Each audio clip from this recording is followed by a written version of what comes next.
Welcome Renaissance artists, I'm Jessica Henry and I am bringing you today the fourth video in our plein air series here with Renaissance Academy of Fine Arts.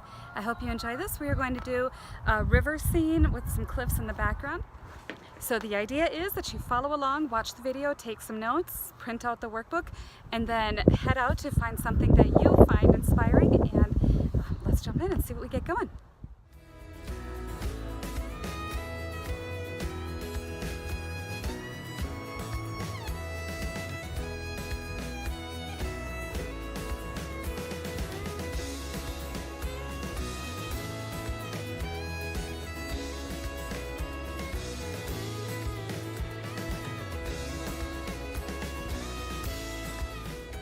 To begin any plein air painting, I always begin with a thumbnail sketch. I did 2 examples and chose the vertical one. So what I do is, after I have my sketch in place, I begin toning the canvas. And this is just a mixture of burnt sienna and ultramarine blue, thinned down with some Gamsol.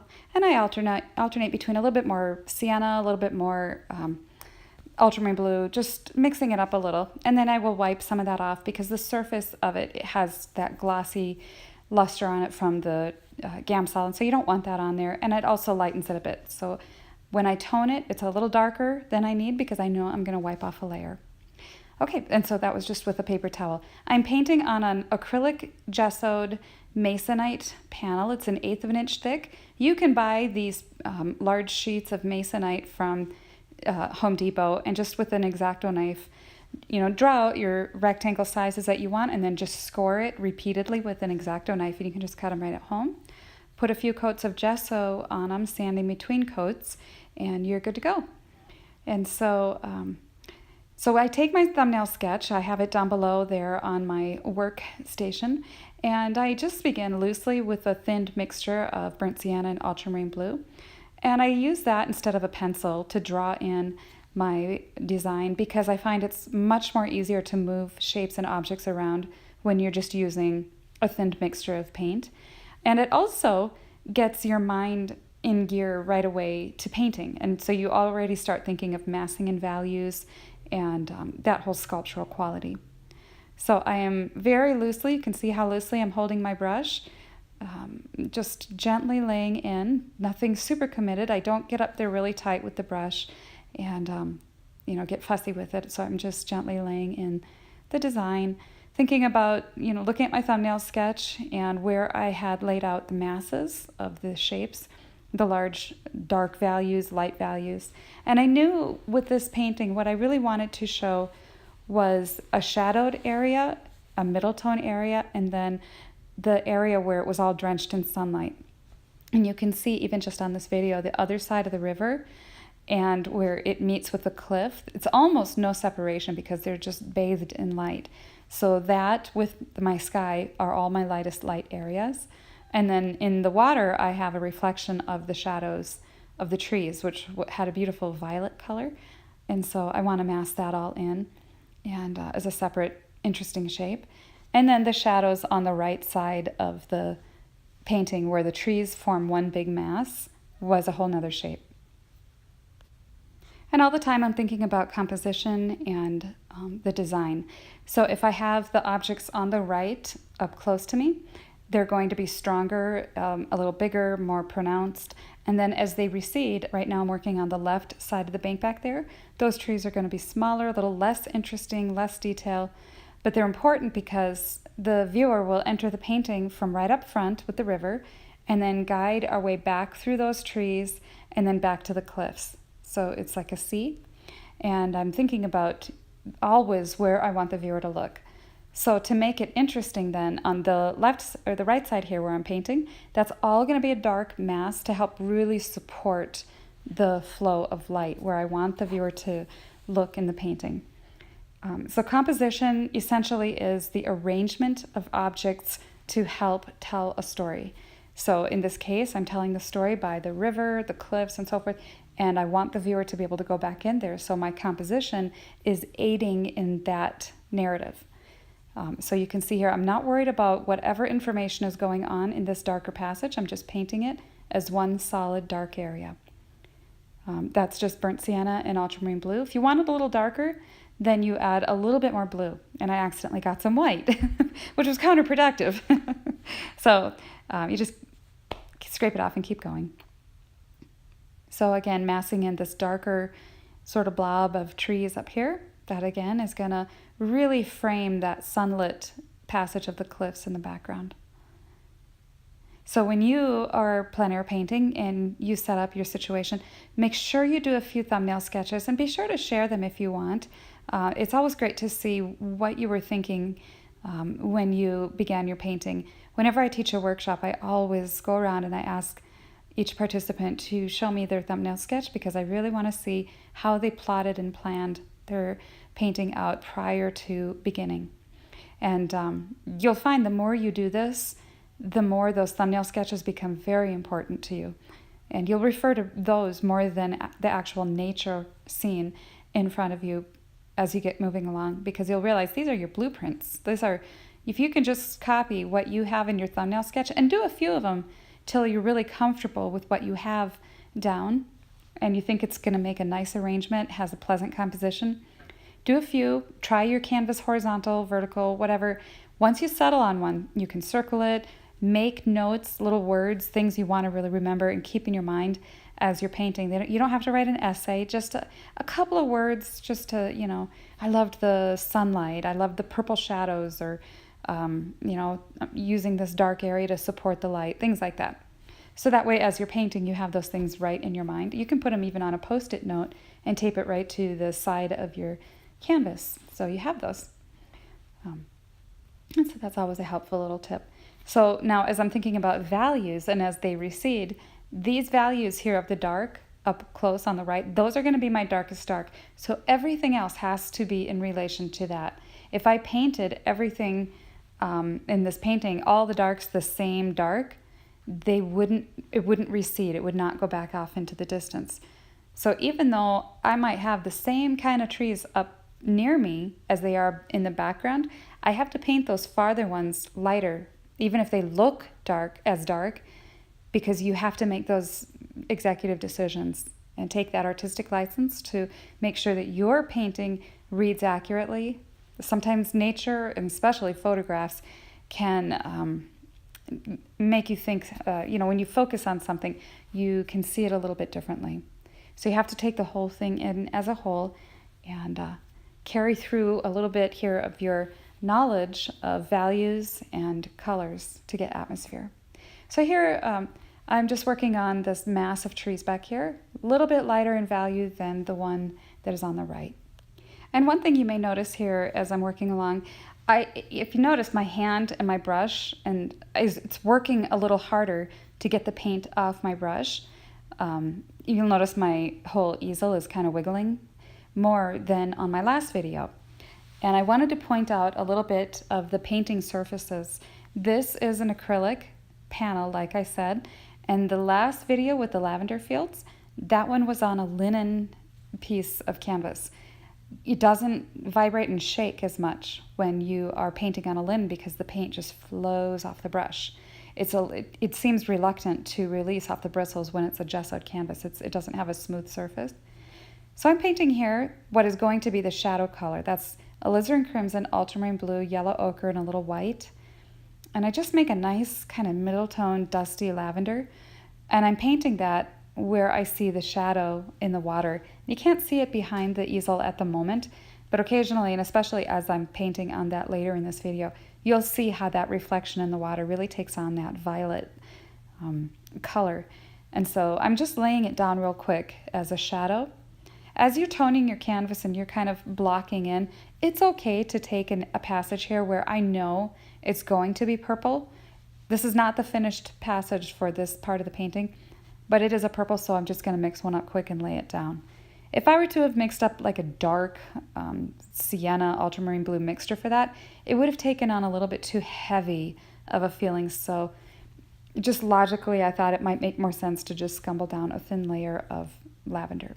Now I'm working on the sky, and I'm taking a little bit of ultramarine blue, white, and I just grabbed the smallest touch of phthalo green to warm it up a little bit because we really don't see much of the sky, but I wanted it a little bit warmer.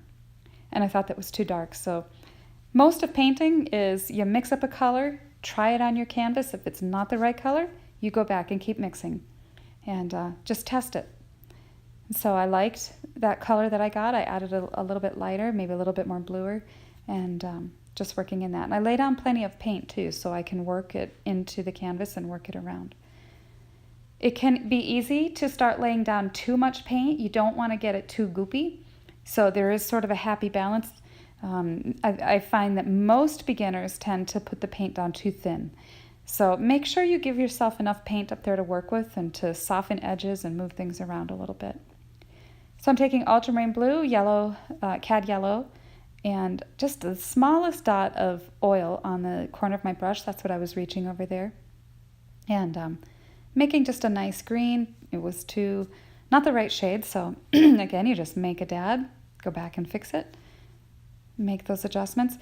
I'm looking at those distant trees, and what I want to do is squint way down. My eyes are always squinting, and well, I guess I jumped around doing the cliffs. But what you do when you're working on something like these cliffs or those trees is you pick a middle tone color that you see. It's not the darkest and it's not the lightest, and you lay down a passage into that. Then you'll work your darker shadows and your highlights.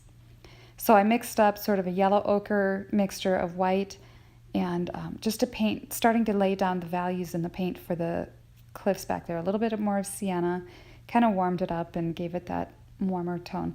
So the water is getting some of that reflection of the cliff back in there, and I'm putting that in now. And you can see now behind the easel how purple that water is in the shadow. And there's a lot of yellow. In fact, the river was very muddy that day, but I thought it was an interesting balance too, because in our watercolor lesson with the goldfish, we talked about using a secondary color scheme.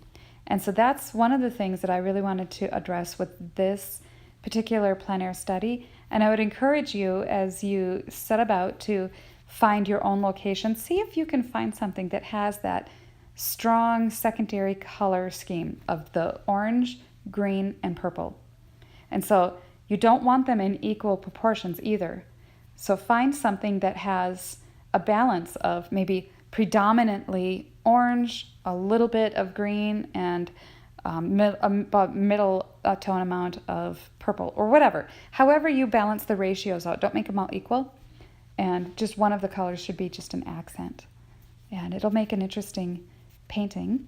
See what you do? And I mean, even in this case, there's very little blue. It's pretty much all that orange family, green family, and purple family. Now I'm thinking about the direction of these cliffs and what they're going in. And I've mixed sort of this chalky, burnt sienna, yellow ochre, white, a little bit of, I'm just taking all of that stuff on my, sorry, but that's what I'm doing. Just everything that was there, the umber, sienna, just mixing up this kind of a nice earthy gray. I think there was some green in there, just whatever.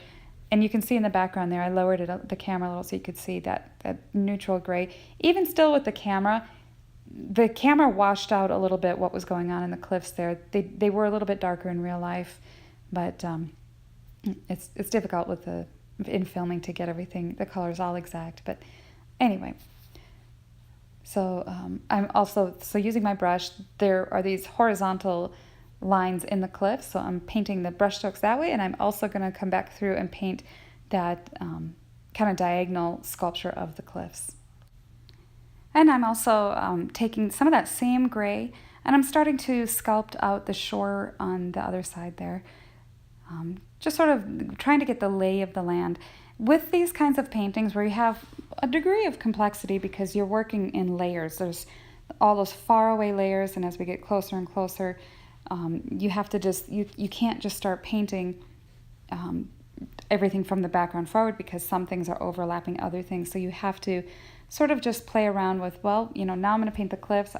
I'd like to paint this land, but I've got to get the water before I get the land, because pieces of the land are kind of laying over the water. So you'll see I jump around a little bit in working these different things, always trying to think of, well, if I paint the shadows first, as you can see here, the shadows, but I don't paint the middle tone, you're going to be fighting.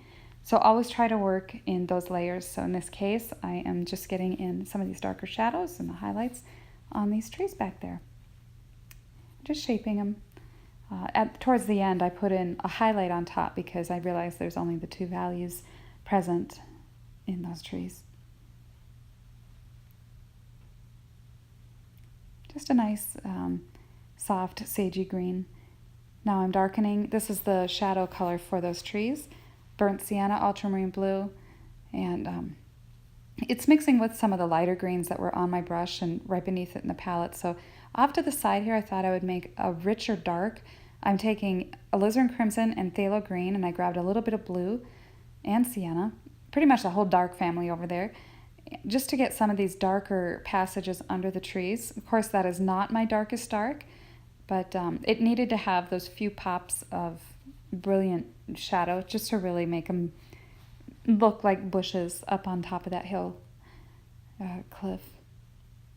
And so that's what I'm working on, just trying to think all the time, thinking about composition. Should I stand here all day and paint all of those bushes exactly as I see them? That would not be a wise idea.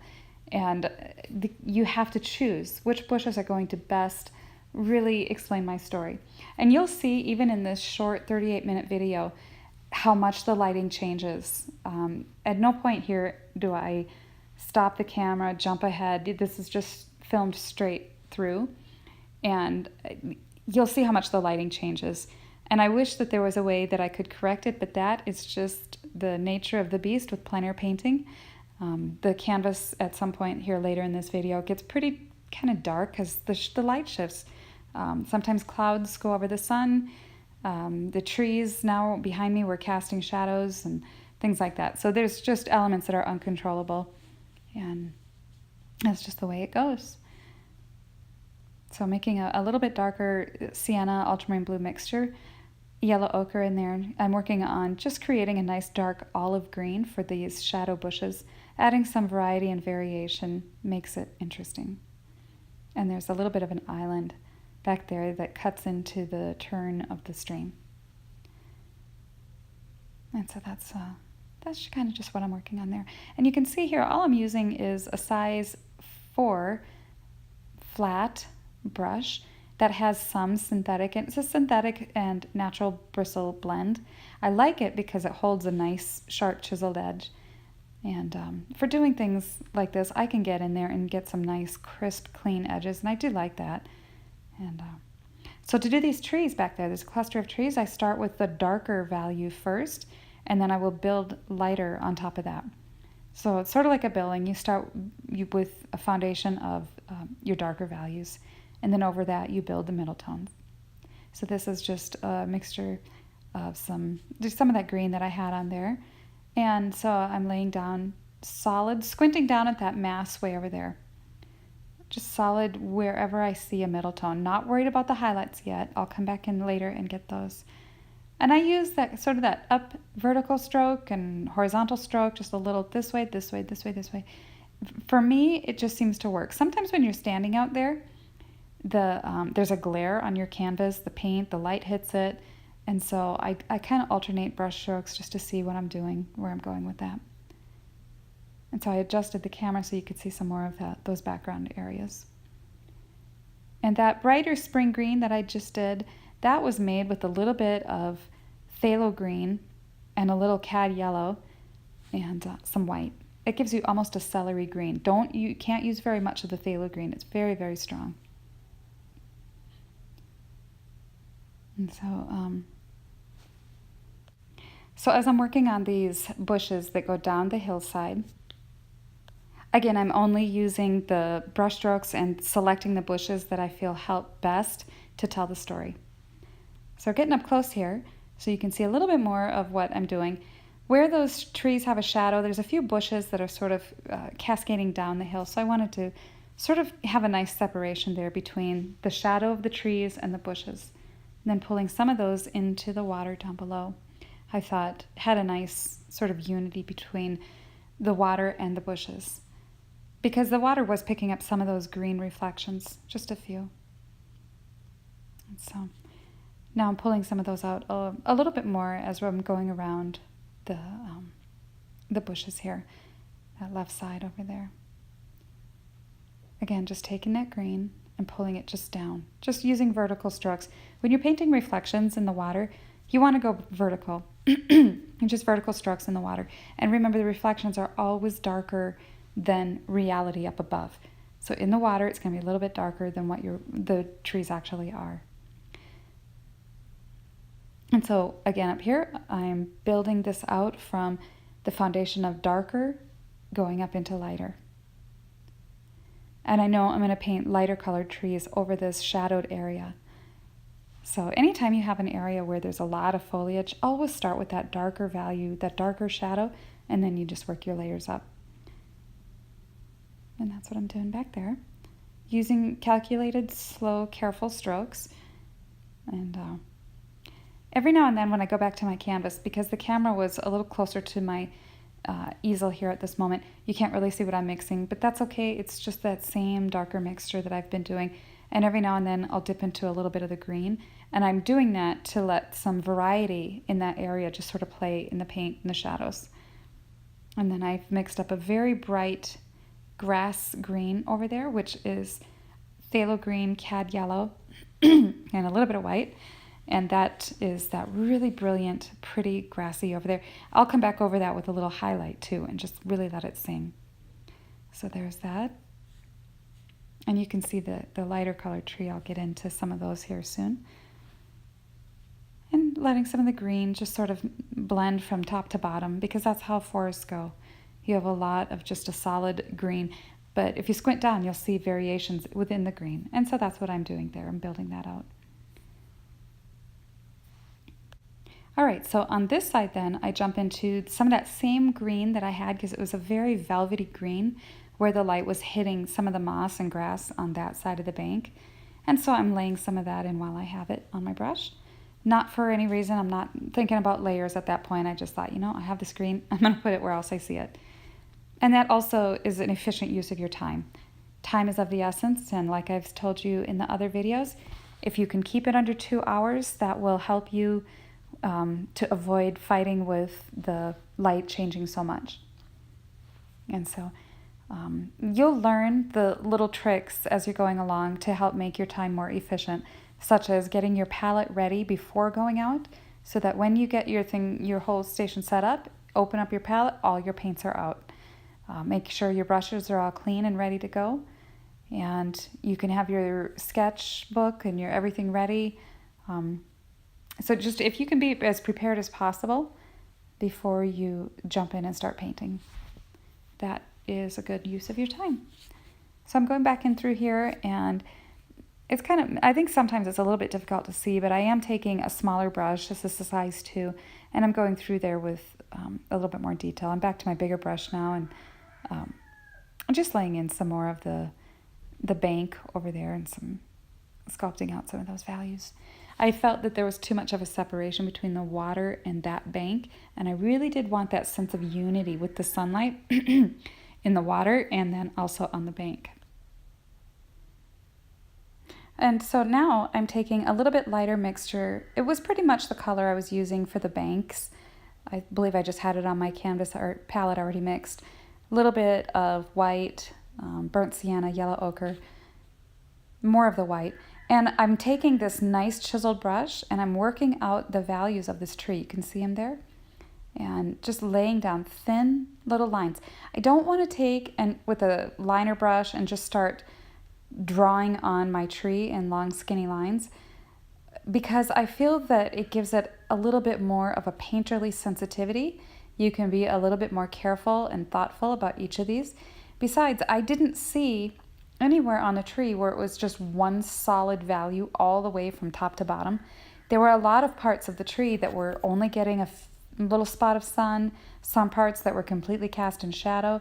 And so if I do these little tiny horizontal brush strokes for the vertical passages of these trees, I'm able to lighten the pressure or apply more pressure for a brighter color. If I lighten it, I get a little bit darker because there's less paint coming off the brush. So like there, it's much brighter. I just got new paint, and I can just, you can see how you can be a little bit more sensitive with your strokes that way to create trees. And I do pretty much love always using that sort of very skinny horizontal stroke for things that are supposed to be tall and slender and vertical. If you have light posts, telephone poles, and things in your landscape, try doing that little horizontal stroke and see if you might have a little bit more control and sensitivity to that, those passages. So I work on this area a little bit, cognizant of the background, and I could always come over and paint a little bit more foliage to hide some of the trees, but at the same time, keeping in mind, plein air studies are all about capturing the light and atmosphere colors of an area. It is not about a complete painting. So what people do with plein air studies is they do go out and do these by the handfuls. 45 minutes a study, whatever you got to do, 30 minutes per painting. Just go out there, get a color study, value notes, whatever, and then take it back to your studio, and you can make it into a bigger painting using those plein air studies as reference. Many times, plein air studies end up being so beautiful and fresh and vibrant because you were there, you captured something, some energy and vitality of the moment, and that's a lot of times they sell just in and of themselves. But essentially, that's what they were for, just studies. And so that's why we're doing these. It's so good to get good at, or at least feeling comfortable at doing plein air studies. So I'm going back through here now and just kind of cleaning up some of these passages where I felt that they got muddied or confusing. And so starting now again on the right side, farther back, mixing up a light sunlight green where the light was shining through those masses of trees, and just popping in some of the greens. I don't want them to compete with the left side of the bank over there where there's a brighter tone, because remember, I want the eye to flow in the water where the purple and yellow meet, and then be bounced sort of in that cluster of trees that I just finished painting on the left, and then up the cliff. So everything I'm doing here on this side has to support the main area of the show, and I can't let it be too big or too small. So I'm always kind of aware and cognizant of the size and shape that I'm painting these shadowed supportive areas. And so I'm thinking about this cluster of this tree as it sort of cascaded down into my vision and sort of framed in the area. I didn't want to paint it just a nameless blob. I wanted it to be really interesting. So to make it interesting too, I'm adding a little bit of sky holes. So I mixed up a little bit more sky, and I didn't want to go dabbity dab dab dab. So I'm carefully laying down some bigger areas of sky and some smaller. I'm just being sensitive to making those as interesting shapes and passages as possible. Laying my brush this way and that way. This is a size 2, very small brush. And then back through again with my dark. I'll layer some areas around there just to kind of hide some of those sky holes and make them interesting. And then down here again where the cluster of trees comes and frames in that area. All the time thinking of an interesting shape. Painting really is about a series of abstract shapes fitting together to make a decorative painting, decorative piece of art. If you had to boil down painting in a nutshell, you're making something decorative.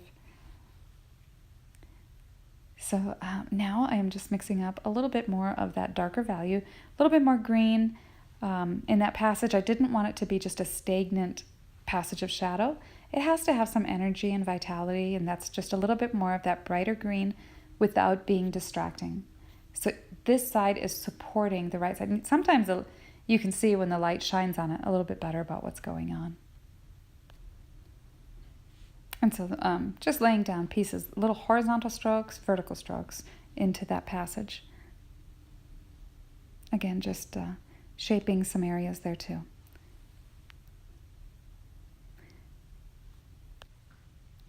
And all that I'm using there for color is mostly just the ultramarine blue, a little bit of sienna to make it darker, and then some yellow ochre to make it feel a little bit greener. And you'll see I come back through every now and then just to give the shapes a little bit more finesse. Sometimes something over there catches my eye and it may need a little shadow, a little highlight, whatever. Now I'm going to work on the water, and so I'm mixing up ultramarine blue, a little bit of alizarin crimson, and some white. Because I noticed you can see behind there right up along this dark shadowed area, it was picking up more of that blue sky in the shadow. So right up next to it, I'm painting this lighter lavender color. And then where the shadow reaches out across the water and it touches the sunlit area, that shadow darkens. So you'll see when I move the camera back a little bit. Right in this area, it's a light lavender, and I'm just laying down nice, clean, horizontal strokes. There you can see behind me now, where the shadow moves across. Light blue in the deep parts, and then it moves out across the water, and right before it touches that sunlit area of the water, it gets darker. And so I captured that movement in the shadow, making it interesting. Because remember, this is my entry for the viewer. I'm thinking about the viewer coming into the painting using this really pretty passage of water where the purple meets the yellow. Yellow and purple are complementary colors, and so I felt that that really made a very nice passage in there. Keeping my brush strokes horizontal and looking at that, where the shadow, as the purple moves across the water, like I said, it gets darker. To make that happen, I add a little bit more yellow ochre and a little bit darker purple. So that was ultramarine blue and alizarin crimson. So keeping those strokes horizontal. And I'm looking too, as the water gets closer to me, down there, you can kind of see it. There's some more yellow ochre as it gets closer. And then as it gets farther away, everything gets lighter. Remember, everything near you is more. You have more color, more thicker paint, stronger contrast, more interest, detail. As everything goes away from you, it gets less. So it has less color, less value, less strength, less chunky brushwork, just keeping, it gives you more of that illusion of distance and atmosphere too.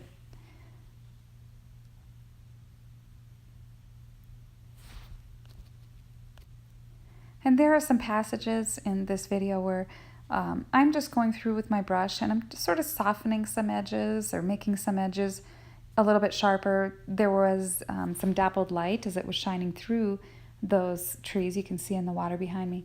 Little areas and passages where the light was hitting, so I had these yellow little spots and pockets that I thought gave it a nice movement and sense of energy. And so that's pretty much what I'm working on. The painting is nearing the end. There's really not a lot more else that I go through here and do.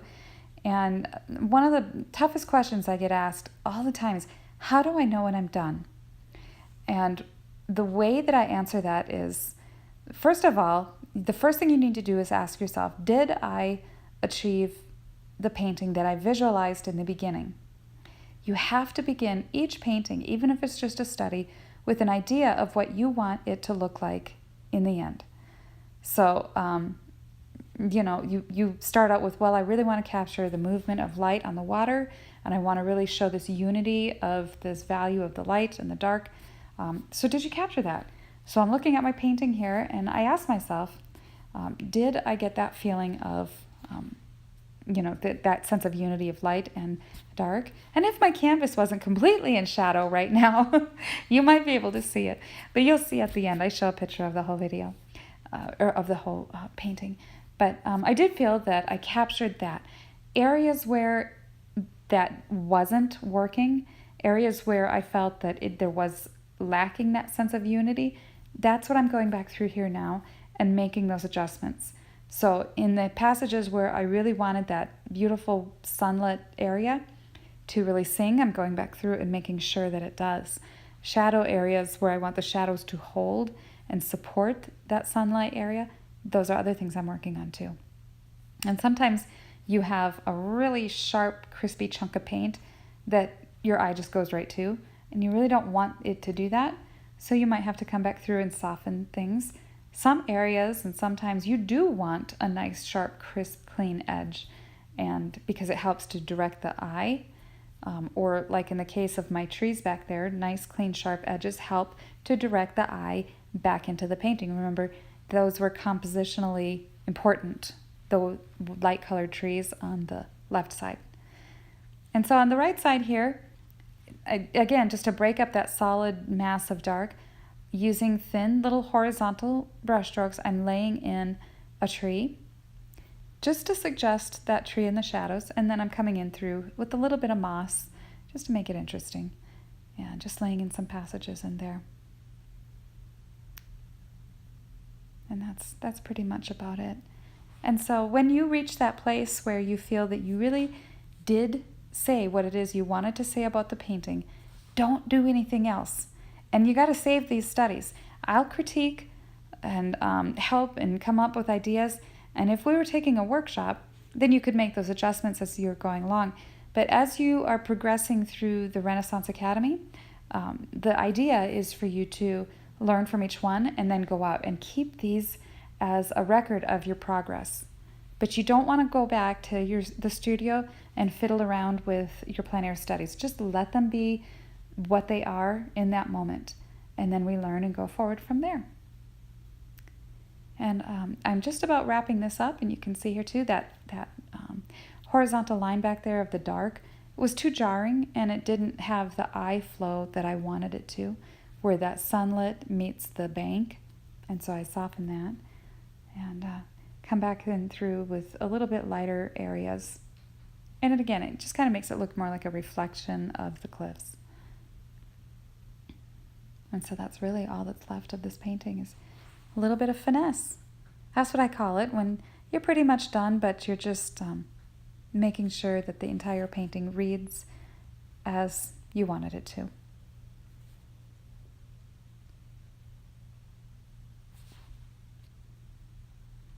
And making sure that, especially far away back there, that my brush strokes maintain that horizontal, or in this case, vertical feel.